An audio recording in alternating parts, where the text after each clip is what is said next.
Mobvoi's latest Ticwatch Pro 3 is a pretty big deal, with this smartwatch being the first to come with the new Qualcomm Snapdragon Wear 4100 chipset. It could be the biggest leap forward for Wear OS for some time. That said, we spent some time getting to know the Ticwatch 3 to better understand if this is the answer to many of the platform's woes or if it is just another false dawn. Thanks for watching 9to5 Google here on YouTube. Remember to thumbs up, hit subscribe, and then tap the bell icon to be among the first to watch our upcoming videos. Not only is the chipset a huge bump for Wear OS, it also is a huge deal for Mobvoi, as the firm has refrained from adopting the Qualcomm Snapdragon Wear 31 chipset in previous smartphones in favour of the incredibly old Wear 2100. Considering that some of the hardware prior to the Ticwatch Pro 3 was stunning, it was always let down by those out-of-date internals. Let's get the tech specs out of the way early though. The Ticwatch Pro 3 comes with the brand new Qualcomm Snapdragon Wear 4100 chipset, 1GB of RAM, a 1.4-inch AMOLED dual-layer display with TN display on top, and a 577mAh battery. There's also onboard GPS, a heart rate sensor, SpO2 sensor, and NFC for wireless payments. Mobvoi though has stayed true to their roots with the Ticwatch Pro 3 design. If you don't like chunky watches, then we're not entirely sure if this is the option for you. I can personally deal with this style, but I do honestly prefer something a little more minimal or sleek. For those with small wrists, even though the Ticwatch Pro 3 has some bulk shaved off, this is a chunky beast, although I have found it very comfortable with the included faux leather style strap.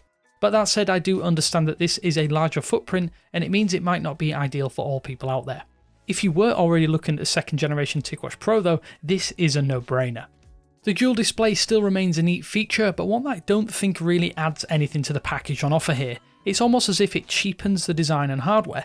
At $300, a watch coming with a mainly digital display is a bit weird in hindsight. I say mainly, as when you set up the device for the first time, it defaults to the digital display unless you enable the always on option. I did this almost instantly, as I feel the digital option does cheapen the look and feel of the design here.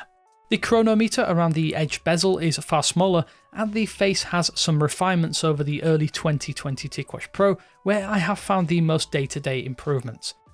Tapping and swiping from the edges of that 1.4-inch display is a little easier as a result, not that it was even hard to begin with though. Thankfully, the menu system as part of Wear OS has had a bit of an overhaul here too. Gone is the often infuriating dial-style rolling menu in favour of a double-banked, vertically scrolling menu option. All app icons are therefore larger and easier to press on a smaller display. I found myself more inclined to actually use apps on my watch, as it's easier to scroll and tap than it ever has been. While my pre-release unit had a good software experience already, a recent software update appears to have upped the performance quite substantially. Lag is not something I've noticed all too often, save a few spots here and there. I spotted a few hangs during setup, but compared to previous Mobvoi smartwatches, after a week, I'm pleased to say that things seem very impressive so far. Scrolling doesn't feel bogged down, UI elements now feel much more snappy and responsive. It's not a quantum leap by any metric, but if you have used a Wear OS watch, I think you will notice right away. I'll save my full judgment until the review in the coming weeks, but the performance boosts are really promising given my short time with the Ticwatch Pro 3. Mobvoi has also given the Ticwatch Pro 3 a battery bump to 577mAh. They have stated that this should mean 72 hours of battery life on a regular basis. At this early stage though, I haven't quite seen 3 days of lifespan, but I can easily make this watch last 2 days without needing to find the charge cable. I'm sure fans of the Essential mode will love the reported 45-day lifespan, but at that point I'd rather have a wristband than a big digital watch day to day. The charger has morphed yet again this time too on the Ticwatch Pro 3.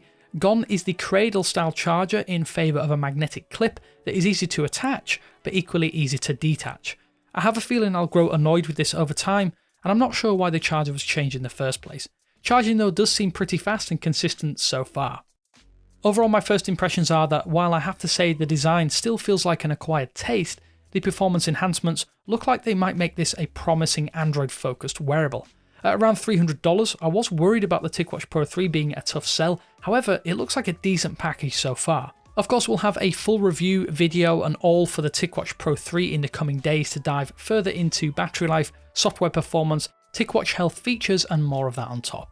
That said, stay tuned for that and leave a comment down below if you are planning to pick one up for yourself or if you do have any questions about the Ticwatch Pro 3. With all of that said though, this is Damien with 9to5 Google saying thanks for watching, and I will speak to you later.